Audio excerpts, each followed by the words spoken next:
Minute का समय होगा। भारत का दूत विक्रम चंद्रमा की धरती को चूमेगा।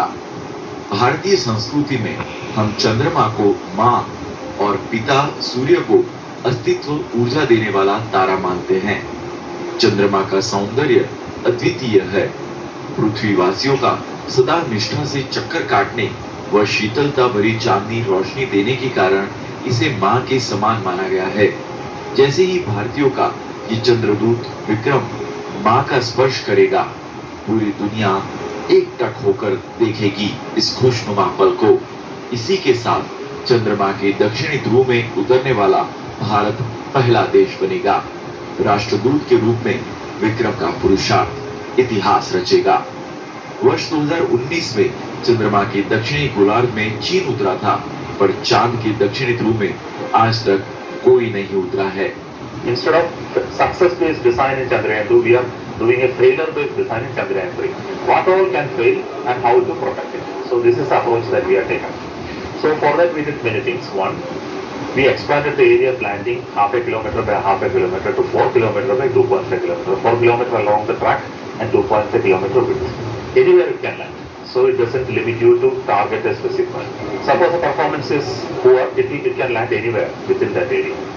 So it is fundamentally, there were issues in terms of the approaches that was taken, how to correct the engine thrust dispersion by accumulating errors over a period of time, artificially limiting the ability of the vehicle to take turns and correction, and the ability to calculate time to reach the required spot, and also telling to land at the exact required spot instead of landing wherever it can safely land. Bharat के विश्वास का कारण विक्रम का अभी तक का लक्ष्य की ओर आगे बढ़ता हुआ सटीक प्रदर्शन है। अतीत में तय किए मार्ग में हम दोबारा चलते समय ज्यादा आश्वस्त होते हैं। वर्तमान में जाने पहचाने मार्ग में जब भी हम आगे बढ़ते हैं और वैसा ही होता है, यही हमारे विक्रम की सफलता का सूत्र है।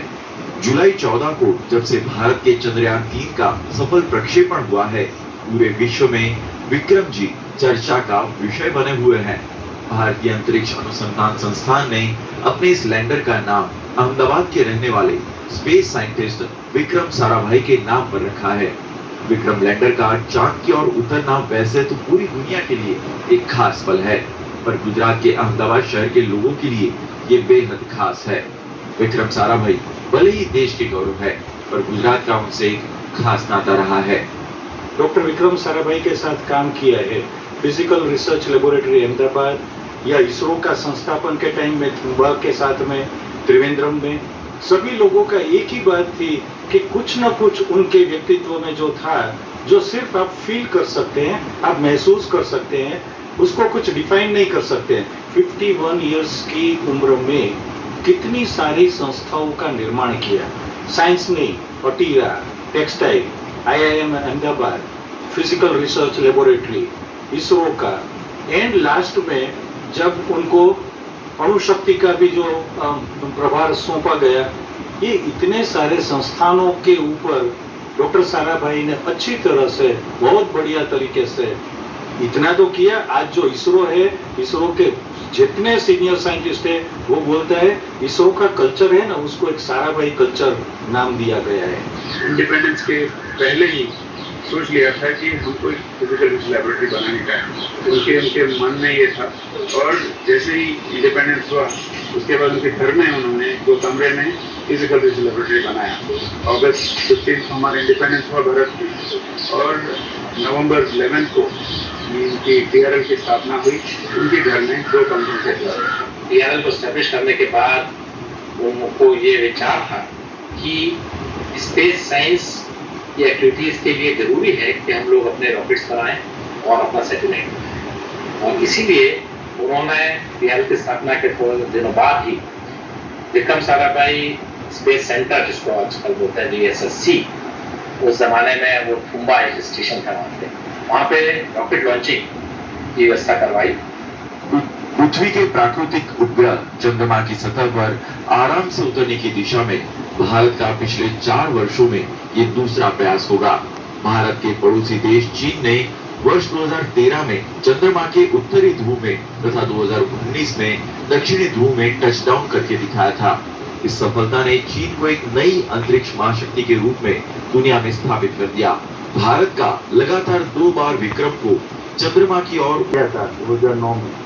उस समय हमारे पहली चुनौती ये थी कि कैसे चंद्र तक पहुंचे और फिर ल्यूनर ऑर्बिट इंसर्शन, तो वो हमने उस समय हासिल किया था। तो उस समय उसकी उत्सुकता बहुत थी कि चंद्र की ऑर्बिट में हम जा पाते थे। चंद्रयान 2 के टाइम हमको उत्सुकता ये थी कि हम लैंडिंग कैसे करा पाए। ऑफकोर्स हमको सफलता नहीं मिली, पर जैसा कि मैंने बताया 90% तक तो हम सफल हो ही चुके थे। इस बार लैंडिंग करना, सॉफ्ट लैंडिंग करना, वो तो हमारा मुख्य उद्देश्य है ही। उसके बारे में हम कोशिश वही कर रहे हैं ये मिशन के द्वारा। भारत का चांद पर उतरने का प्रयास किसी भी रेस का हिस्सा नहीं है। मानव जिज्ञासा के तहत सृष्टि के सृजन के राज जानने विक्रम चंद्रमा के पास गया है। 21वीं सदी लगते ही भारत ने चंद्रमा तक पहुंचने का अपना मन बना लिया था। चंद्रयान 1 मिशन से इसकी शुरुआत हुई। इसने चंद्रमा की सतह के 3300 चक्कर लगाए, उसे अच्छे से देख बस समझ लिया। चंद्रयान 1 मिशन के ऑर्बिटर से प्राप्त तस्वीर हो या सेंसर से प्राप्त आंकड़े, दोनों ही अगले मिशंस के लिए हमारे वैज्ञानिकों के विश्वास का कारण बने। इस बार उतरने की रणनीति के तहत सतह से 800 मीटर ऊपर आकर विक्रम स्वयं के लिए सप्तध्रुवी देखेगा। आखिरी 150 मीटर पर भी ये एक अंतिम होवरिंग रुकेगा। पिछली बार के मुकाबले विक्रम का इस बार का डिजाइन अधिक रोबस्ट है, ताकि ये ठहर कर ठीक से सतह को देखकर लैंडिंग साइट का सर्वश्रेष्ठ चयन करे। ये जो रेड में मार्क्स है यहाँ, ये सारे हजार हैं हमारे लैंडर के लिए। ये टोटल एरिया जो है वो 4 kilometre north south and 2 kilometre east west. तो अभी इस एरिया में अब जैसे रेड वाले जितने हैं सब उनको अवॉइड करना है, और ग्रीन वाले जो हैं वो सब हमारे उतर सकते हैं। तो हम लोगों ने क्या किया है कि हर 24 मीटर बाई 24 मीटर एरिया जहाँ भी फ्री है मैप करके अपने सिस्टम में डाल दिया है ऑन बोर्ड पर। अच्छा, तो लगभग 3901 सेल्स इसके अंदर मौजूद है। तो जब लैंडर उतरेगा उसके पास 3901 ऑप्शन है उतरने के, और उसको वो डिसाइड कितने टाइम में करेगा कि यहाँ उतरना है? वो एक्चुअली उसमें हमारा 1000 डिटेक्शन एंड अवॉइडेंस सिस्टम है, जो हमारा हमने एक ऑनबोर्ड कैमरा लगाया हुआ है, lander 1000 detection and avoidance camera, जो उस एरिया की तस्वीरें लेगा और हमने जो ये मैप रखा हुआ है इसके साथ मैच करेगा। उसके बाद इसमें फाइंड करेगा कि मैच करने पर ये और ये 1 to 1 मैच करते हैं, तो कहाँ पे हमारा सेफ एरिया है, और सेफ एरिया फाइंड करके वो उतर जाएगा। पिछली डिजाइन की गलतियों से सीख लेकर वैज्ञानिकों ने अपनी बुद्धिमानी के साथ साथ विक्रम को समझदारी भी दी है। बुधवार शाम जैसे ही घड़ी की सुई समय 5:47 पर होगी, चंद्रमा के दक्षिणी गोलार्ध में 69 अक्षांश के लैटिट्यूड पर आराम से उतरने की यह बहुप्रतीक्षित यात्रा शुरू होगी। चंद्रमा की छांव में हम विक्रम को उतारने में पिछले अनुभव की समझ का उपयोग करेंगे। चौथा चीज है इल्यूमिनेशन। हाँ, आपको पता है साउथ पोल पे जो सन जो रहता है वो ग्रेजिंग रहता है, मतलब सन जो है वो तिरछी अवस्था में रहता है, क्योंकि हमारा मून पे सन ±1.5 डिग्री तक ही इक्वेटर के आसपास जा सकता है, जबकि अर्थ के केस में 23.5 डिग्री तक जा सकता है। तो उसके कारण मून का जो सीधा मून ऊपर नहीं आता है, तो ये ग्रेजिंग रहता है, उसके कारण शैडोज बनते हैं काफी बड़े बड़े। तो हम ऐसा नहीं हो कि जहाँ हमारा लैंडर उतरे वहाँ हमको शैडो मिले, या अगले 14 दिन तक या 12 दिन तक जो हम ऑपरेशन करने वाले उतरने के बाद उस बीच में भी शैडो नहीं मिलेंगे। क्यों? क्योंकि हमारा सोलर पैनल लगा है लैंडर के ऊपर, जो उसके आधार पे वो बिजली जनरेट करेगा, और उसके आधार पर ही लैंडर के सारे इंस्ट्रूमेंट काम करेंगे, प्लस हमारा कम्युनिकेशन भी काम करेगा। सिमिलरली जो रोवर हमारा वहाँ पे जो इन दोनों चीज़ों को ध्यान में रखा गया। पिछली बार इसमें मंजिल के पास आकर अपना संतुलन खो बैठे थे। साल था 2019। कई लाख किलोमीटर की दूरी सफलतापूर्वक तय करने के बाद नियत कक्षा में पहुंचा था विक्रम। उतरते समय स्वयं को सीधा खड़ा कर पाने में 17 में से पहले 15 मिनट सफल रहा था विक्रम। आखिरी 2 किलोमीटर में विक्रम अपनी गति नियंत्रित नहीं कर पाया। सीधे उतरने की बजाय विक्रम तिरछा होने लगा था। आधिकारिक रूप से उस समय इसे इसरो ने सॉफ्टवेयर ग्लिच कहा था, जो तिरछा होने पर नियत समय में विक्रम को सीधा न कर पाने के लिए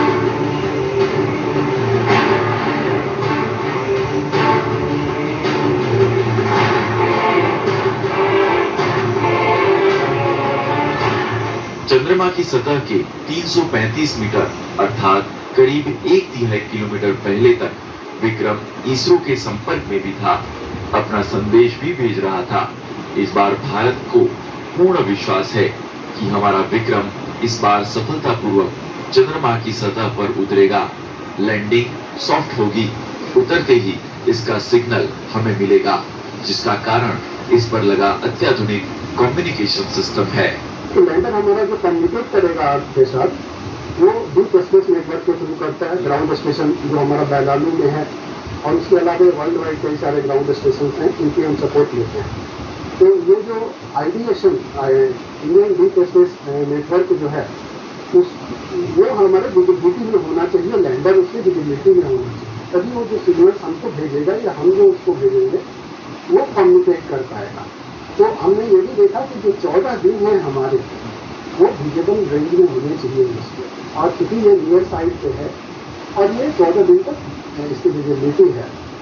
चंद्रयान 1 मिशन के दौरान 14 नवंबर 2008 को चंद्रमा की सतह पर मून इंपैक्ट प्रोब चंद्रमा पर मौजूद तत्वों के बारे में जानने के लिए 100 किलोमीटर ऊपर से गिराया गया था।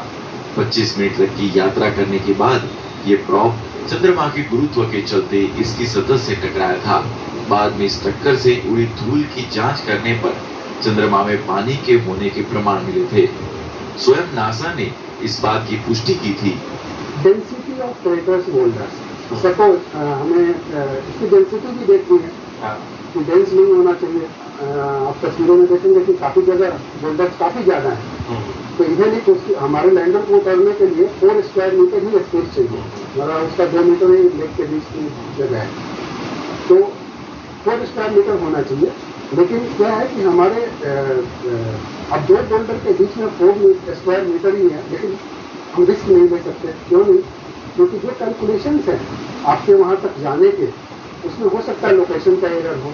तो ये सब के दृष्टिकोण से आपके बोल्डर और क्रेटर का जो डिस्ट्रीब्यूशन है, डेंसिटी है, वो काफ़ी कम होना चाहिए। एक सर्टेन नंबर है, 1 स्क्वायर किलोमीटर में मैक्सिमम 100 से ज़्यादा बोल्डर्स नहीं होने चाहिए। 2019 में जब Chandrayaan 2 lander module Vikram fail हुआ था, तब भी भारत की इस मिशन में इसरो की सबसे बड़ी सफलता थी हमारे चंद्रयान 2 का ऑर्बिटर। उस पर लगे सभी कैमरे आज तक हमें चंद्रमा की तस्वीरें भेज रहे हैं। इन तस्वीरों की व्यापक समझ से ही इस बार उतरते समय हम आश्वस्त हैं। मिशन सक्षम बनाया है। नए विक्रम के अपनी नियत कक्षा में पहुंचने पर सोम ने ये जानकारी ट्वीट कर साझा करते समय लिखा, वेलकम बड़ी, बड़ा ही भावुक पल था ये। 5 दिनों तक अपने पिछले बड़ी से अलग रहने के बाद नए विक्रम को अपना पुराना साथी मिल गया, जो 4 वर्ष पहले पिछले विक्रम को लेकर चंद्रमा तक गया था। विदित है कि 17 अगस्त को प्रपल्शन मॉड्यूल से अलग होते समय विक्रम ने कहा था, thanks for the ride Matt, अलविदा दोस्त, मुझे यहाँ तक पहुँचाने के लिए। आगे की यात्रा स्वयं कर लैंडर मॉड्यूल विक्रम अब चंद्रयान 2 की ऑर्बिटर की छत्र छाया में है। चंद्रयान 2 का ऑर्बिटर व चंद्रयान 3 का विक्रम अब दोनों एक दूसरे के साथ संवाद कर उतरने को आसान बनाएंगे। उतरने के दौरान विक्रम अपनी गति नियंत्रित करेगा। खुद को तिरछा न होने देना, यही विक्रम लैंडर की इस यात्रा में सबसे बड़ी चुनौती है। तो यहाँ पे 100 बाई 30 किलोमीटर पे 30 किलोमीटर पे आकर के चंद्रयान का लैंडर क्राफ्ट अलग हो जाएगा उसके पीएम प्रोपल्शन मॉड्यूल से। तो ये जो लैंडर मॉड्यूल है, ये वहां से उतरेगा और रफ ब्रेकिंग फेज में 690 सेकंड तक यात्रा करेगा और 7.5 किलोमीटर तक पहुंचेगा। यहाँ पे इसकी गति 358 मीटर पर सेकंड के आसपास होगी और वहां पे उसके बाद वो एटीट्यूड गोल्ड फेज में चला जाएगा। यहाँ पे उसका एटीट्यूड एक कांस्टेंट रखा जाएगा, जिससे कि जो अगर आपको कोई चीज देखना है तो आपको जैसे अल्टीमीटर करना है, तो आप अगर सीधे उसमें। वैज्ञानिकों ने उतरने की यात्रा के दौरान अपनी स्थिति जानने के लिए विक्रम को यथोचित प्रशिक्षण देकर भेजा है। अपना संतुलन बिगड़ते ही इसका जल्द से जल्द पता लगा लेगा। फिर पलक झपकते ही विक्रम अपने संतुलन को ठीक करने के लिए चारों पांवों में लगे थ्रस्टर्स की मदद लेगा। स्वयं पर अलग अलग दिशाओं से लग रहे बल में बदलाव करके विक्रम खुद को सीधा करेगा और वो भी बहुत ही कम समय में। वो लैंडर एक बार जो होवरिंग फेज होता है, वो जाके 150 मीटर में लैंडर होवर करेगा स्पेस में। होवर करते हुए उसमें एक कैमरा है, वो कैमरा एक फोटो लेगा वो जमीन का। वो फोटो लेने के बाद उसमें से वो पता चलेगा कि वो कहाँ पर है वो जो लैंड है। क्योंकि ऑलरेडी हमारे पास जो रनवे हम लोग कहते हैं जो लैंडर उतरने के लिए 4/2.4 किलोमीटर है, वो लैंडर कहीं भी जा सकता है। वो जो ऐसा फ्लाइट जैसे नहीं है कि वो डिफाइंड रनवे पाथ जैसा नहीं मिलेगा, ऐसा नहीं मिलेगा। वो 4/2.4 किलोमीटर में वो लैंडर कहाँ होवर कर रहा है, वो एक बार वो पता चल जाता है। उसके बाद ऑलरेडी हमारे पास जो हजार्ड मैप कहते हैं, कहाँ पत्थर है, कहाँ क्रेटर है, कहाँ उतर सकता है, कहाँ नहीं उतर सकता है, ये नॉलेज ऑलरेडी है। ये इंटेलिजेंस अपने lander it is more like हमारा जो आर्टिफिशियल इंटेलिजेंस कहते हैं, ऐसे एक जो इंटेलिजेंस है उसमें बिल्ड किया हुआ। तो ये जो हजरिया जो एल्गोरिथम है वो इंटेलिजेंस को यूज करके वो पता करता है। तो वो एक बार पता चलता है, फिर वो लैंडर को बताता है अभी जो करंटली जो होवर पोजीशन है उधर से कितनी दूर पे जाके उन्हें उतरना है। ये वाला जो इंटेलिजेंस है, ये हजरी एल्गोरिथम जो हजार्ड डिटेक्शन अवॉइडेंस है, ये लैंडर को फीडबैक देता है। वो फीडबैक लैंडर लेके फिर अपने डिसीजन लेके फिर उतर जाता है। विक्रम लैंडर की तुलना यदि मनुष्य से की जाए तो इसकी लंबाई करीब 4 फुट या 1.2 मीटर के आसपास है। दिखने में एक मोटे पेट वाले बौने इंसान जैसा दिखता है। इसीलिए स्वयं का संतुलन उतरते समय बनाए रखने के लिए इसको अपने पांव के बल उतरना होगा। अच्छी बात यह है कि विक्रम लैंडर को उतरने के मामले में इसरो के पास पहले 15 मिनटों की सफल यात्रा का पिछला सफल अनुभव है, जिसमें विक्रम लैंडर ने खुद को सीधा और संतुलित रखा था। सफलतापूर्वक उतरते ही विक्रम अगले कुछ घंटों में रोवर प्रज्ञान बाहर निकलेगा, जिसे ये अपने साथी के रूप में लेकर आया है। प्रज्ञान चंद्रमा में मौजूद पानी के प्रारूप व अन्य तत्वों को पहचानने की कोशिश करेगा। तो चंद्रयान 3 की जो रोवर में जो 2 इंस्ट्रूमेंट्स हैं, ये क्या करेंगे, एलिमेंटल एविडेंसेस देंगे of magnesium, aluminium, silicon, potassium, हाँ सोडियम, क्रोमियम, आयरन, टाइटेनियम इनकी। ठीक है, अब क्या है कि चंद्रयान 2 में भी ये यूआरएससी जो सेंटर है हम लोगों का, यूआरएस सैटेलाइट सेंटर, वहाँ की एक टीम ने एक क्लास करके एक सॉफ्ट एक्सरे स्पेक्ट्रोमीटर उड़ाए थे। उसने भी बहुत सारे एलिमेंट्स की डिटेक्शंस की। एट कोर्स नमस्कार, इसरो के इस महाअभियान से जुड़ने के लिए आप सादर आमंत्रित हैं। श्रीमती आरुषि सेठ के साथ आप सभी को और देश विदेश से जुड़े सभी दर्शकों का हार्दिक अभिनंदन और स्वागत करता हूँ। 23 अगस्त 2023 आज की शाम इसरो के वैज्ञानिकों और सभी अंतरिक्ष वैज्ञानिकों के साथ लैंडर मॉड्यूल को चंद्रमा के सतह पर उतरने के ऐतिहासिक पलों को देखने के लिए तैयार और उत्सुक है। जी हाँ, इसरो के गौरवपूर्ण इतिहास में एक और अध्याय जुड़ने जा रहा है और आज हम सब लोग इसके साक्षी बनेंगे। आप ये सारे विजुअल्स अपने स्क्रीन पर इसरो के मिशन ऑपरेशन कॉम्प्लेक्स यानी मॉक्स से देख रहे हैं, जो कि बेंगलुरु में स्थित telemetry tracking and command network ISTRAC से प्रसारित किया जा रहा है। ये विजुअल्स आपको पावर डिसेंट के काउंटडाउन और उस पथ को प्रदर्शित कर रहा है जिस पे चलकर लैंडर आज चंद्रमा के साउथ पोल पे सेफ और सॉफ्ट लैंडिंग करेगा। आपको ध्यान दिला दूं, इस समय हम लोग पावर डिसेंट शुरू होने से लगभग 22 मिनट दूर है। जो दर्शक थोड़ी देर से जुड़े हैं उनकी जानकारी के लिए बता दें, आप लोग इस ऐतिहासिक पल को इसरो के ऑफिशियल वेबसाइट, फेसबुक, ट्विटर और यूट्यूब पे भी देख सकते हैं। Honorable dignitaries, delegates, scientists, media personnel, and dear viewers, a very good evening to all of you. We at ISRO welcome you to the live coverage of India's prestigious Chandrayaan 3 mission's landing event on the lunar surface. These are the visuals from Mission Operation Complex at ISRO's Telemetry Tracking and Command Network is track situated in Namma Bengaluru, Karnataka. I, Arushi Seth, and my colleague Dr. Padamdev Mishra are your hosts for the evening and shall accompany you on the journey of the landing event from power descent start to touchdown. Today we shall be witnessing the final phase of the critical and most technologically challenging mission operations of Chandrayaan-3, wherein the lander module will be making a safe and soft landing on the surface of the moon. These display screens show the countdown to the power descent start as well as the path that will be followed by the lander module.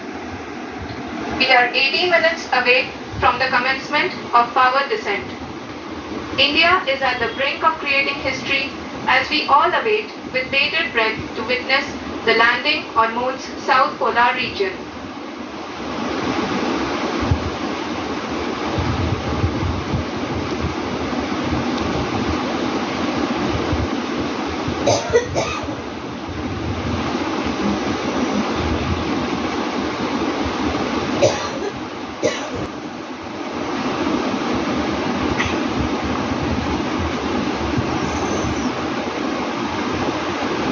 पहला moon mission Chandrayaan one अक्टूबर 2008 से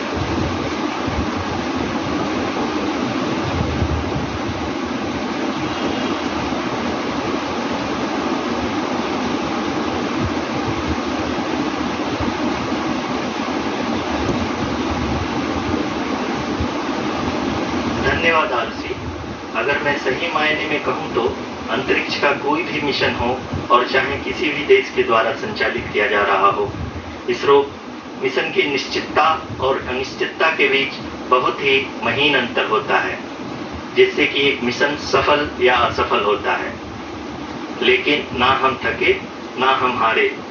हमने पिछली कमियों को सुधारते हुए आज पूरी तरह से आश्वस्त किया है कि लैंडर मॉड्यूल निश्चित तौर पे चंद्रमा की सतह पर सेफ और सॉफ्ट लैंडिंग करेगा।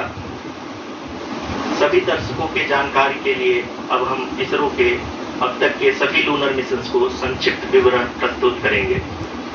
जी हाँ, रॉकेट के द्वारा सफलतापूर्वक प्रक्षेपित किया गया था। चंद्रयान-1 ने चंद्रमा की सतह पर पानी की खोज करके पहले ही इतिहास रच चुका है। यही कारण है कि आजकल विश्व के तमाम अंतरिक्ष वैज्ञानिक और स्पेस एजेंसियां चंद्रमा को और करीब से जानने के लिए उत्सुक दिख रही हैं।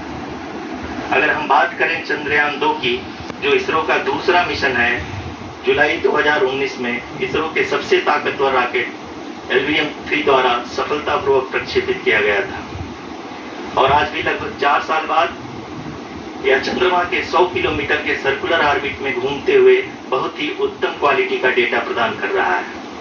मिशन के प्रारंभ में इसकी आयु 1 साल निर्धारित की गई थी, परंतु LVM-3 द्वारा बहुत ही सटीक इंजेक्शन और मिशन मैनेजमेंट की वजह से चंद्रयान-2 काफी लंबे समय तक कार्यरत रहेगा।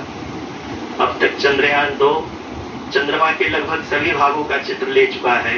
इसका एक बहुत ही महत्वपूर्ण पेलोड OHRC यानी कि ऑर्बिटर हाई रेजोल्यूशन कैमरा विश्व का सबसे बेहतरीन कैमरा है, जो कि चंद्रमा की सतह का लगातार पिक्चर भेज रहा है। अब मैं आरुषि जी से निवेदन करूंगा कि वो आप लोगों को इसरो के वर्तमान मिशन चंद्रयान-3 के बारे में बताएं। अभी आपने मिश्रा जी के द्वारा सुना इसरो के अब तक के लूनार मिशंस का विवरण। अब चलते हैं towards Chandrayaan-3, the follow-up mission of Chandrayaan-2, which has been designed to accomplish our mission goals. The primary objective of Chandrayaan-3 mission is the demonstration of safe and soft landing on the lunar surface. This demonstration is a critical aspect for ISRO's future interplanetary missions. In addition to this, the mission objectives also include demonstration of roving capability and conduction of in situ scientific experiments on Moon's surface. Carried on the shoulders of India's heaviest rocket LVM-3 on the 14th of July, Chandrayaan-3 was placed in the precise elliptic parking orbit of size 170 by 36,500 kilometers. ISRO, in its mission plan of following the incremental trajectory approach, carried a total of 5 earthbound maneuvers. The fifth apogee raising maneuver, which took place on the 25th of July, placed the spacecraft in an orbit of 250 by 1,27,000 kilometers. At the early hours of 1st August, the translunar injection was carried out, after which the composite module began the final leg of its long journey of nearly 3,84,000 kilometers for its rendezvous with the moon. The TLI was a key step in the mission, enabling the spacecraft to escape Earth's gravitational pull and travel to the moon. An orbit of 288 by 3,69,328 kilometers was achieved at the end of the translunar injection. जी हाँ, translunar injection किसी भी interplanetary mission के लिए बहुत ही आवश्यक परंतु कठिन operation होता है। इस सफल मैन्यूवर के बाद चंद्रयान 3 पृथ्वी से दूर निकलकर चंद्रमा के प्रभाव क्षेत्र में एक हाइपरबोलिक ट्रेजेक्टरी के द्वारा परिचालन के बाद चंद्रयान 3 की कक्षा को 4 बार और परिवर्तित किया गया। इस दौरान चंद्रमा की अधिकतम ऊंचाई को घटाकर 160 किलोमीटर कर दिया गया। इस पूरी प्रक्रिया में प्रपल्सन मॉड्यूल का लगभग 755 किलोग्राम ईंधन का उपयोग हुआ और चंद्रयान 3 के वेगमान को लगभग 850 मीटर प्रति सेकंड कम कर दिया गया। लैंडर मॉड्यूल को लगभग 150 किलोमीटर के सर्कुलर ऑर्बिट में स्थापित करने के बाद 17 अगस्त 2023 को प्रपल्सन मॉड्यूल से अलग कर दिया गया। पुनः लैंडर मॉड्यूल के ऑर्बिट को 2 ड्यूस्ट मैन्यूवर्स के द्वारा 150 किलोमीटर के सर्कुलर ऑर्बिट से घटाकर 25×130 किलोमीटर के इलिप्टिकल ऑर्बिट में स्थापित कर दिया गया। इस दौरान यह भी सुनिश्चित कर दिया गया कि 800 न्यूटन के चारों थ्रोटल थ्रस्टर्स पावर डिसेंट के समय किसी भी चुनौती का सामना कर सकें। लैंडर मॉड्यूल इस ऑर्बिट में 4 दिन तक चंद्रमा की परिक्रमा करता रहा ताकि इसके सभी सब सिस्टम को पावर डिसेंट से पहले कार्यात्मक रूप से वेरीफाई और वैलिडेट किया जा सके। इस दौरान चंद्रयान 2 और लैंडर मॉड्यूल की आपस में बातचीत भी हो चुकी है और संक्षेप में अब तक की यात्रा की बात करें तो लैंडर मॉड्यूल अब तक 21 बार पृथ्वी के और लगभग 120 बार चंद्रमा का चक्कर लगा चुका है और इस पूरी यात्रा में लगभग 55 लाख किलोमीटर की यात्रा भी पूरी कर चुका है। अब तक के इस पूरे अभियान में यह भी सुनिश्चित किया गया कि सारे ऑर्बिट मैन्यूवर्स इस प्रकार किए जाएं कि लैंडिंग साइट पावर डिसेंट की शुरुआत से ही लैंडर के ऑर्बिटल प्लेन में बना रहे।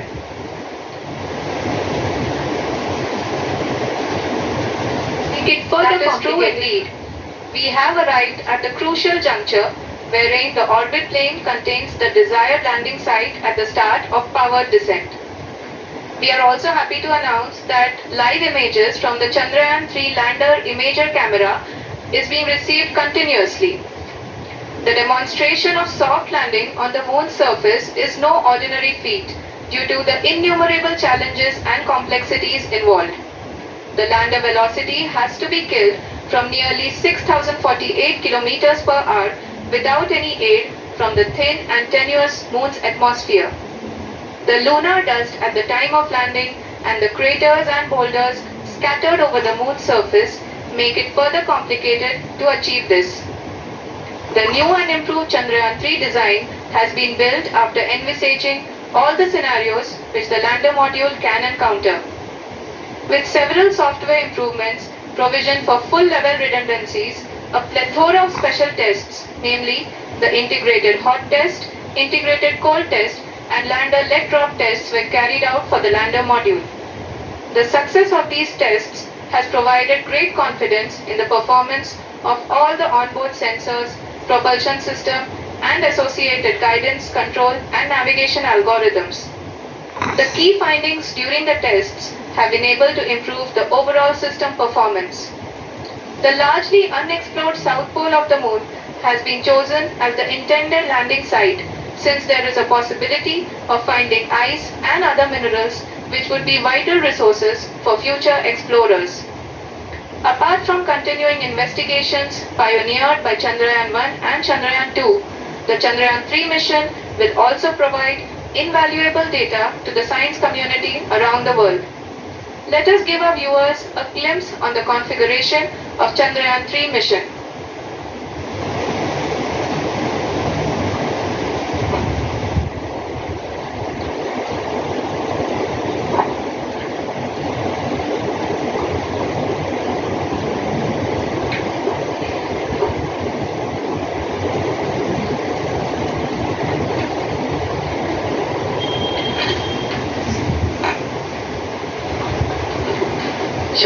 चंद्रयान-3 का मिशन प्लान लगभग चरम कक्षा में स्थापित होने तक सारी गतिविधियां चंद्रयान-2 के तरह ही हों। और अब हमको इस तरह से मजबूत किया गया है कि लैंडर पावर डिसेंट के समय किसी भी आपदा से बाहर आकर के मिशन के मुख्य उद्देश्य को पूरा कर सके। इस क्रम में लैंडर के मुख्य सेंसर्स कारा, लासा, LHBC, LDV और LHTAG का कार्यात्मक परीक्षण भी किया जा चुका है। LDV, जो कि पूर्णतः स्वदेशी तकनीकी से बनाया गया एक नया सेंसर है, इसका मुख्य कार्य लैंडर के वेलोसिटी को तीनों अक्षों में कंप्यूट करना है। पावर डिसेंट के दौरान लैंडर के सटीक पोजीशन और वेलोसिटी का ज्ञान होना बहुत ही आवश्यक है। लिराव यानी laser inertial referencing and accelerometer package इस कार्य को पावर डिसेंट के दौरान बखूबी निभाएगा। ट्रैजेक्टरी जनरेशन, जो कि चंद्रयान-3 मिशन के लिए बहुत ही अहम है, क्योंकि हर ऑर्बिट मैन्यूवर के बाद यह सुनिश्चित किया जाता है कि लैंडर की मिशन ऑब्जेक्टिव को ना बदले। इस क्रम में मैं यह भी आपको बता दूं कि ऑर्बिट डिटर्मिनेशन, जो कि उपग्रह के पोजीशन और वेलोसिटी को बहुत ही एक्यूरेटली बताता है, एक बहुत ही कठिन और जटिल कंप्यूटेशन और एस्टिमेशन होता है।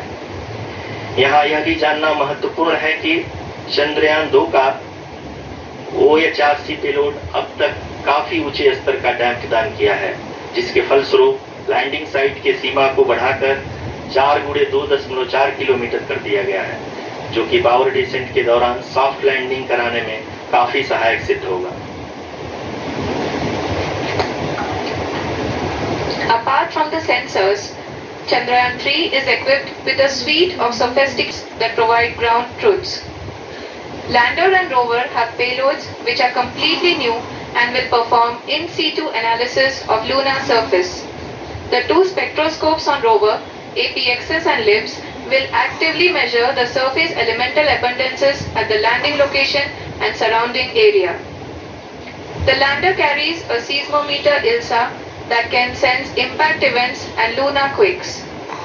The thermal probe CHAST will measure the temperature profile and thermal conductivity of Moon's regolith. The Rambha payload will carry out lunar ionosphere studies, while the laser retroreflector array shall be a passive location indicator for future spacecraft equipped with laser altimeter. The propulsion module has not been left behind, and an experimental shape payload has been added to it as a value addition. It will help in understanding the nature and characteristics of water-rich planets and will also aid in the future study of potentially habitable exoplanets.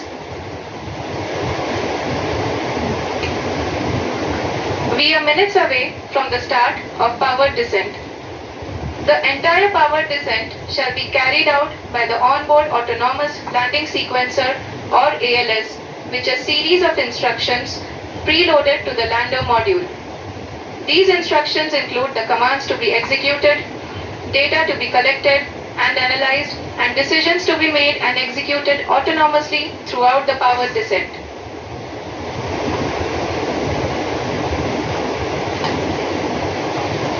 जी हाँ, अब हम power descent के बहुत ही करीब आ चुके हैं। हम आपको बताते चले कि पावर डिसेंट को कुल 4 चरणों में बांटा गया है। सबसे पहले आता है रफ ब्रेकिंग फेज, जिसमें लैंडर की ऊंचाई को चंद्रमा की सतह से 30 किलोमीटर से घटा समानांतर वेग 1680 मीटर प्रति सेकंड से घटाकर 358 मीटर प्रति सेकंड हो जाएगा। We have continuous flow of lander telemetry data from ISRO's Deep Space Network IDSN-32 located in Belalu, Bengaluru. The data is being acquired real-time by station and is flown to the Mission Operation Complex through our communication links. In addition to it, we also have support from ESA and JPL DSN stations. There will be no ground intervention once the ALS takes charge. The preparation for today's event had started 48 hours before, wherein various pre-selections and uplinking of parameters for the autonomous landing sequence were carried out. The whole descent is divided into 4 phases: the rough braking phase, the attitude hold phase, fine braking phase, and the local navigation phase or the terminal descent phase.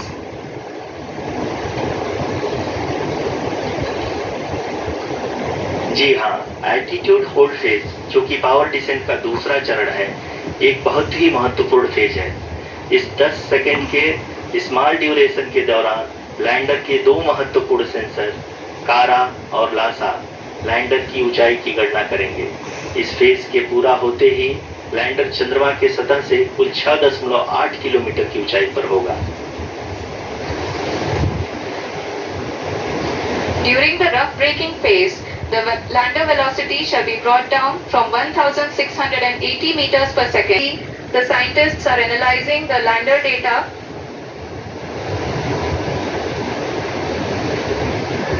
जी हाँ, हम ये देख सकते हैं कि mission operation complex रूप में बैठे सभी वैज्ञानिक ये जो भी डेटा देख रहे हैं वो डीप स्पेस नेटवर्क आइडिएशन 32 के द्वारा प्रोवाइड किया जा रहा है। और अगर हम अब बात करें पावर डिसेंट के तीसरे चरण का, जो कि फाइन ब्रेकिंग फेज होगा, जिसमें लैंडर लैंडिंग साइट से जस्ट 800 मीटर की ऊंचाई पर वर्टिकली होगा। इस चरण को पूरा होने में लगभग 3 मिनट लगेंगे और इस चरण के पूरा होते ही लैंडर की वेलोसिटी लगभग 0 हो जाएगी। The scientists here at ISTRAC are glued to their systems, analyzing all sorts of complex data. We are very close to the power descent, to the start of the power descent phase.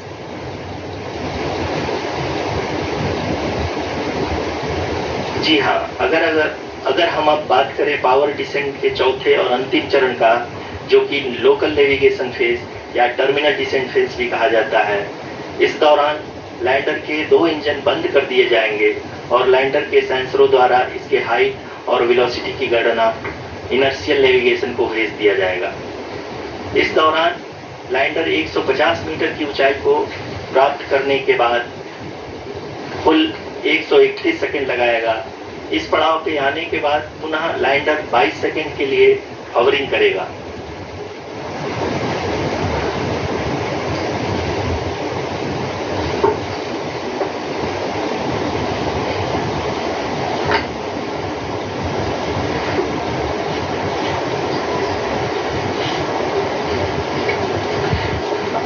आप इस समय अपने screen पे mission operation complex में बैठे सभी मान्यगणों को देख सकते हैं, जो कि बहुत ही उत्सुकता के साथ टेलीमेट्री डेटा को देख रहे हैं।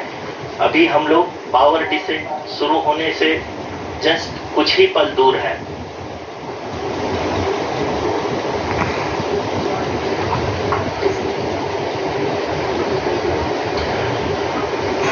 पावर डिसेंट शुरू होने में लगभग 30 सेकंड ही बचा है और हमको ये सारी data mission operation complex room में आइडिएशन 32 के द्वारा, जो कि लगातार लैंडर के कनेक्शन में बना हुआ है, प्रदान कर रहा है। Dear viewers, the pivotal power descent has begun and the lander module is propelling towards the moon's surface along the intended trajectory.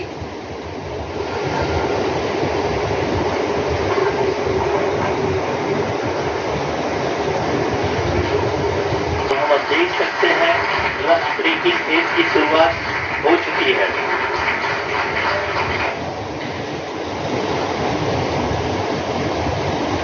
During this rough braking phase, the lander velocity shall be brought down from 1680 meters per second to 358 meters per second. The altitude will be brought down from 30 kilometers to 7.4 kilometers at the end of rough braking. All this in the duration of 690 seconds or 11.5 minutes. Currently, the Laser Inertial Reference and Accelerometer package, LIRAP, is aiding in the navigation. अभी तक इसकी velocity लगभग 31 kilometre बनी हुई है।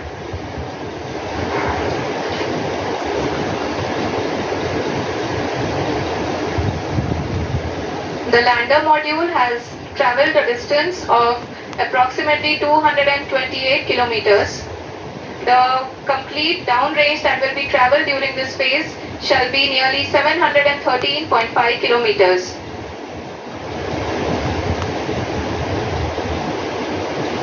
जी हाँ, कुल 745 kilometre के इस रफ ब्रेकिंग फेज में आप देख सकते हैं कि हम लोग लगभग अपनी यात्रा 20% कंप्लीट कर चुके हैं।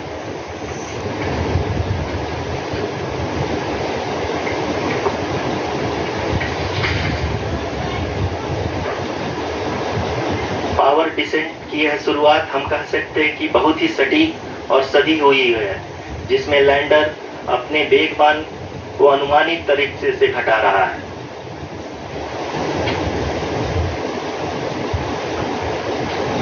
The altitude of the lander module will reduce from 7.4 kilometers to 6.8 kilometers.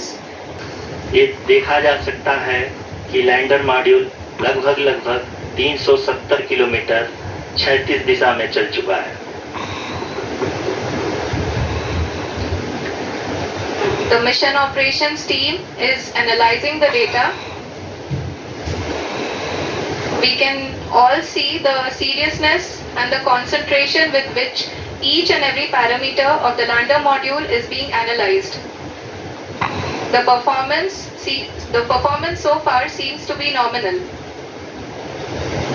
जी आरुषि, चूंकि ALS एक्टिवेट किया जा चुका है, इसलिए ग्राउंड से कोई कमांडिंग नहीं की जा रही है। इस दौरान आपके स्क्रीन पे सारे डेटा इसरो के डीप स्पेस नेटवर्क से रियल टाइम में आ रहे हैं। इस मिशन अमील का प्रयोग हुआ है, जो कि इनर्शियल थ्रस्ट और एंगल के हमेशा सुनिश्चित करेगा। During the entire descent, there is no ground intervention as the ALS has taken charge. The preparation for today's event had started nearly 48 hours before, wherein various pre-selections and uplinking of parameters were done. We can see that the vertical velocity of the lander module has been brought down. It is continuously coming down. And the ALS had already been initiated 1 hour before the scheduled time of the power descent start. Following this, the throttleable engine electronics module, the TECM, was switched on and lander was oriented to the favorable attitude. जी हाँ, आप अपने screen पे देख सकते हैं कि lander module जिसकी शुरुआत में वेलोसिटी 1680 मीटर पर सेकंड थी, लगभग 1150 मीटर पर सेकंड हो चुकी है, जो कि एक बहुत ही मैजेस्टिक शुरुआत कही जा सकती है इस रफ ब्रेकिंग फेज के लिए।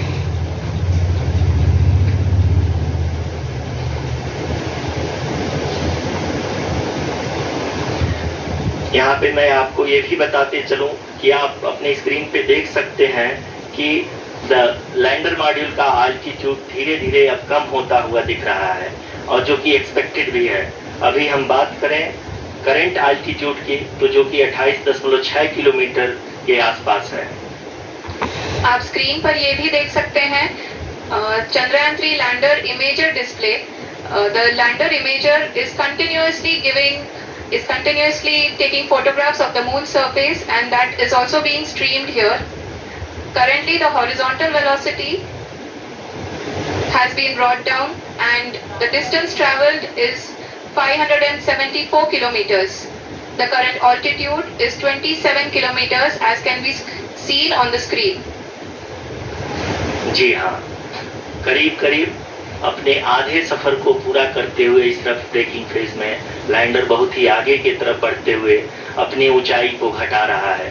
अगर अब बात करें तो लैंडर की ऊंचाई चंद्रमा के सतह से लगभग 27 किलोमीटर से नीचे हो चुकी है, करीब 26.7 किलोमीटर के आसपास है। After the rough braking phase is the attitude hold phase, which will be for a duration of nearly 10 seconds. The lander will be oriented such that both the altimeters will be looking exactly towards the moon surface. At the end of this attitude hold phase, height measurement update to navigation system will be given from the laser and car band altimeters. Currently we are in the middle of the rough braking phase. जी हाँ, अगर हम ध्यान से देखें तो लगभग 8 से 8 minute की यात्रा के बाद लैंडर अपनी हॉरिजॉन्टल वेलोसिटी को लगातार कम करते हुए अपनी ऊंचाई, अभी की ऊंचाई के समय 24 किलोमीटर की ऊंचाई प्राप्त कर चुका है।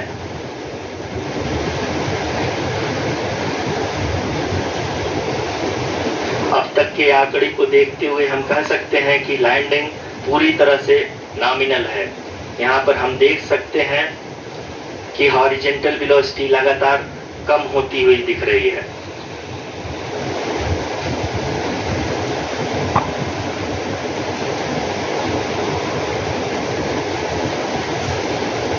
The altitude of lander from ground is currently 12 kilometer.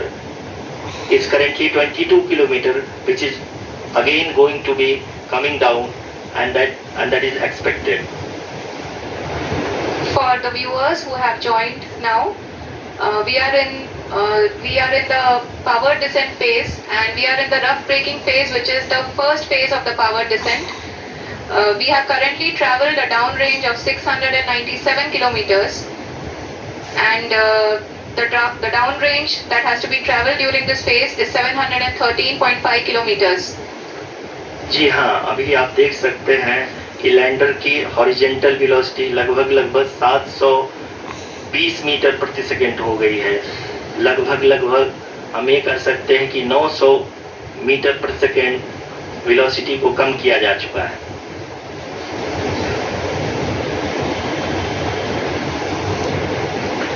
At the same time, we can see the altitude of the lander is just 17.8 kilometer from the moon surface, which is going to be around 7.4 at the end of the rough braking phase.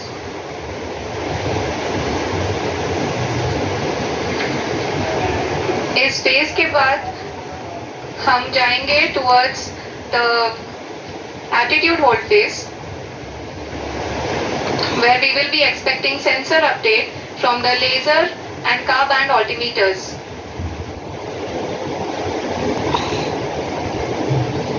We can see the visualization of the lander module moving towards the moon's surface. The current altitude is nearly 15.2 kilometers, and the distance traveled is 754 kilometers. We can also see the image that the lander imager camera has been providing. जी हाँ, इस rough breaking phase के दौरान 800 Newton के चारों throttle engine अपने कार्य को पूरी तरह से अंजाम दे रहे हैं और लैंडर के हॉरिजेंटल वेलोसिटी को लगातार कम कर रहे हैं। अब तक लैंडर लगभग अपने 75 से 80% की यात्रा को पूरा कर चुका है।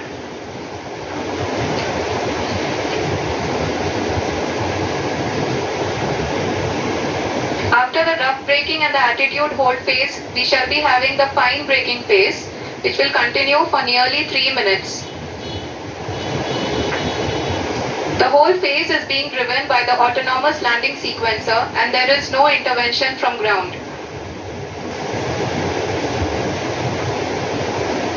जी हाँ आरुषि, अभी आप अपनी स्क्रीन पे देख सकती हैं कि जो करंट आल्टीट्यूड है चंद्रमा के सतह से लगभग 10 किलोमीटर के आसपास है। जी हाँ, हम अपने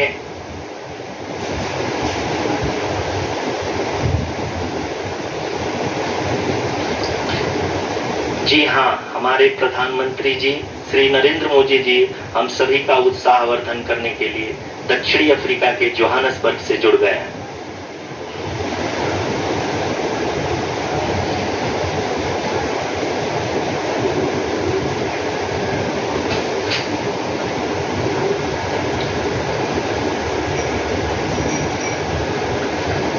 Yes, we are privileged to have with us Honorable Prime Minister of India, Shri Narendra Modi ji, who has joined us from South Africa's Johannesburg to encourage us.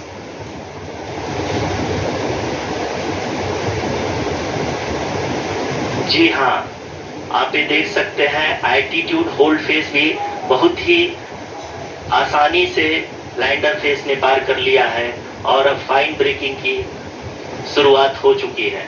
अभी हम ये देख सकते हैं कि लैंडर की ऊंचाई लगभग 5.6 किलोमीटर है, जो कि इस फेज के उपरांत लगभग 800 मीटर हो जाएगी।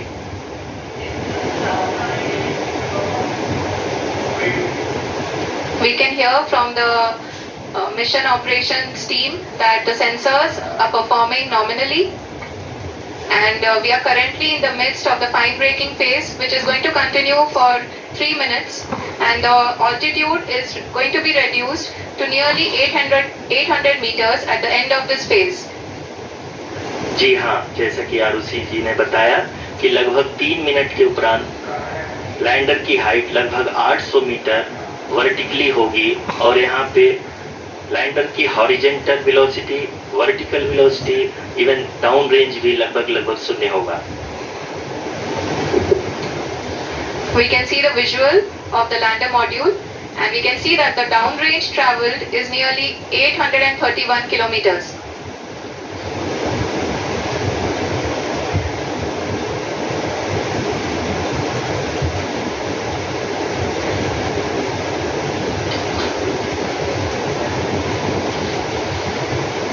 जी हाँ, आप अपनी स्क्रीन पे देख सकते हैं कि लैंडर की ऊंचाई अब चंद्रमा की सतह से लगभग 3 किलोमीटर से कम हो चुकी है।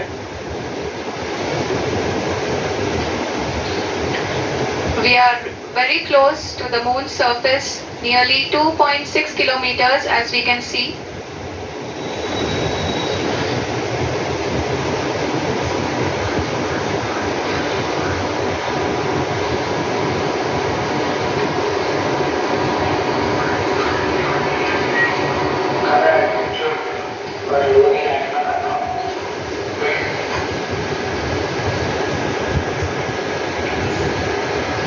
जी हाँ, अभी आप देख सकते हैं कि लैंडर की ऊंचाई लगभग 1 किलोमीटर के आसपास है।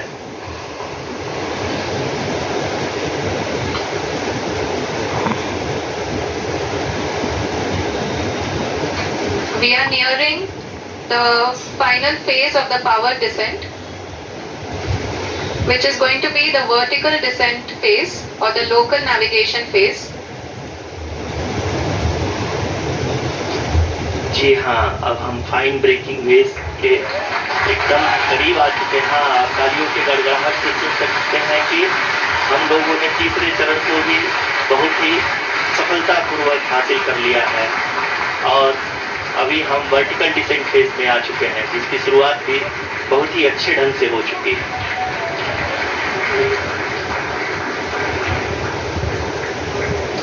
Lot of applause indicates that till now the performance has been nominal. We are in the vertical descent phase 1. The altitude is being brought down from 800 meters, and we are nearing and approaching the lunar surface. जी, आप अपने screen पे देख सकते हैं कि lander क्या height लगातार कम होता जा रहा है। इस समय हम लैंडिंग साइट के जस्ट ऊपर हैं और इस समय इसकी ऊंचाई लगभग 600 मीटर के आसपास है। इस फेज के दौरान लगभग 150 मीटर के ऊंचाई पे पहुंचने के बाद लैंडर अगेन लगभग 20 से 22 सेकंड के लिए हॉवरिंग करेगा। We are above the landing site. The horizontal as well as the vertical velocity is now being constantly reduced, and the lander module has begun its descent towards the landing site.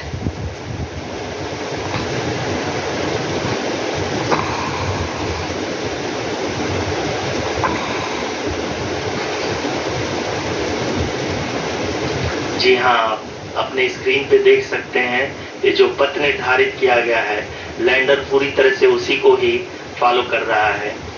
इस समय हम लगभग 200 metre की height से भी कम आ चुके हैं।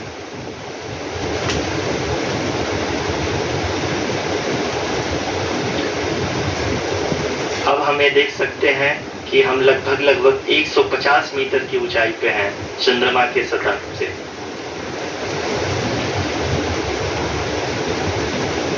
We are approaching the vertical descent phase 2, which will have the lander module hovering at nearly 150 meters above the lunar surface.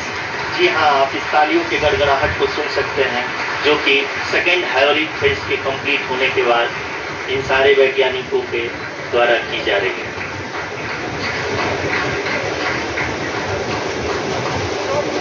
जी हाँ, आप अगर फिर से ध्यान से देखें, लोग लगभग 135 मीटर की ऊंचाई पे हैं। The sensors that are updating at this point are providing confirmation of the safety of the landing site. As expected, the retargeting is going on, and this is a very good signature for the lander. अभी आप ये देख सकते हैं कि lander की ऊंचाई लगभग 65 मीटर के आसपास बची हुई है।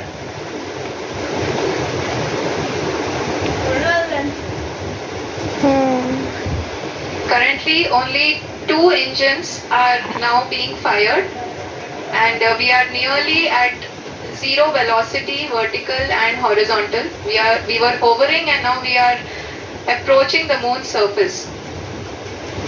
धीरे धीरे लैंडर की वेगमान को कम किया जा रहा है और हम अब लगभग 50 मीटर से भी कम आ चुके हैं। We can see the Honorable Prime Minister, Shri Narendra Modi ji, who is here to encourage us, and he is critically looking at the visuals.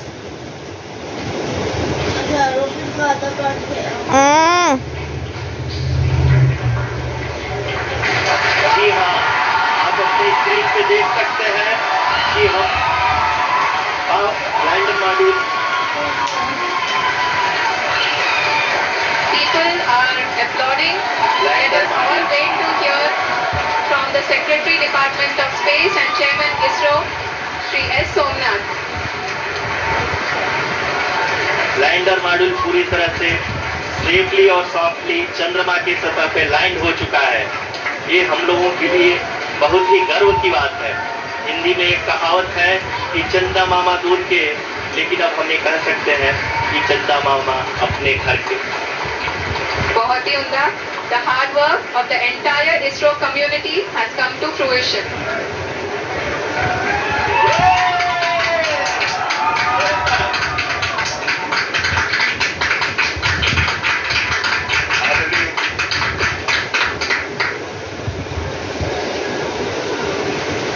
आदरणीय प्रधानमंत्री जी, नमस्कार।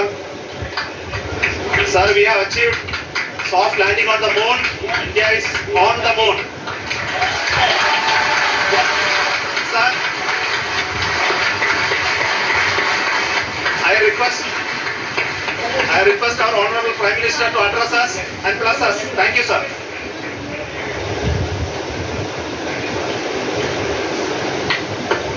मेरे प्यारे परिवारजनों, जब हम अपनी आंखों के सामने ऐसा इतिहास बनते हुए देखते हैं तो जीवन धन्य हो जाता है। ऐसी ऐतिहासिक घटनाएं राष्ट्र जीवन की चिरंजीव चेतना बन जाती है। ये पल अविस्मरणीय है। ये क्षण अभूतपूर्व है। ये क्षण विकसित भारत के शंखनाद का है। ये क्षण नए भारत के जयघोष का है। ये क्षण मुश्किलों के महासागर को पार करने का है। ये क्षण जीत के चंद्र पथ पर चलने का है। ये क्षण 140 करोड़ धड़कनों के सामर्थ्य का है। ये क्षण भारत में नई ऊर्जा, नया विश्वास, नई चेतना का है। ये क्षण भारत के उदयमान भाग्य के आह्वान का है। अमृत काल की प्रथम प्रभा में सफलता की ये अमृत वर्षा हुई है। हमने धरती पर संकल्प लिया और चांद पर उसे साकार किया। और हमारे वैज्ञानिक साथियों ने भी कहा, India is now on the moon. आज हम अंतरिक्ष में नए भारत की नई उड़ान के साक्षी बने। साथियों, मैं इस समय ब्रिक्स समिट में हिस्सा लेने के लिए दक्षिण अफ्रीका में हूं, लेकिन हर देशवासी की तरह मेरा मन चंद्रयान महाअभियान पर भी लगा हुआ है। नया इतिहास बनते ही हर भारतीय जश्न में डूब गया। हर घर में उत्सव शुरू हो गया।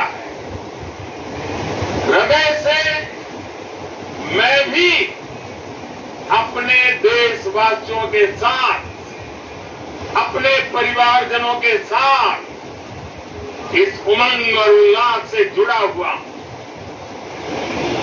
मैं टीम चंद्रयान को, इसरो को और देश के सभी वैज्ञानिकों को जी जान से बहुत बहुत बधाई देता हूं, जिन्होंने इस पल के लिए वर्षों तक इतना परिश्रम किया है। उत्साह, उमंग, आनंद और भावुकता से भरे इस अद्भुत पल के लिए मैं 140 करोड़ देशवासियों को भी कोटि कोटि बधाइयां देता हूं। मेरे परिवारजनों, हमारे वैज्ञानिकों के परिश्रम और प्रतिभा से भारत चंद्रमा के उस दक्षिणी ध्रुव पर पहुंचा है, जहां आज तक दुनिया का कोई भी देश नहीं पहुंच सका। अब आज के बाद से चांद से जुड़े मिथक बदल जाएंगे, कथानक भी बदल जाएंगे और नई पीढ़ी के लिए कहावतें भी बदल जाएगी। भारत में तो हम सभी लोग धरती को मां कहते हैं और चांद को मामा बुलाते हैं। कभी कहा जाता था, चंदा मामा बहुत दूर के हैं। चंदा मामा बहुत दूर के हैं। अब एक दिन वो भी आएगा जब बच्चे कहा करेंगे, चंदा मामा बस ये दूर के हैं। Friends, on this joyous occasion, I would like to address all the people of the world, the people of every country and region. India's successful moon mission is not just India's alone. This is a year in which the world is witnessing India's G20 presidency.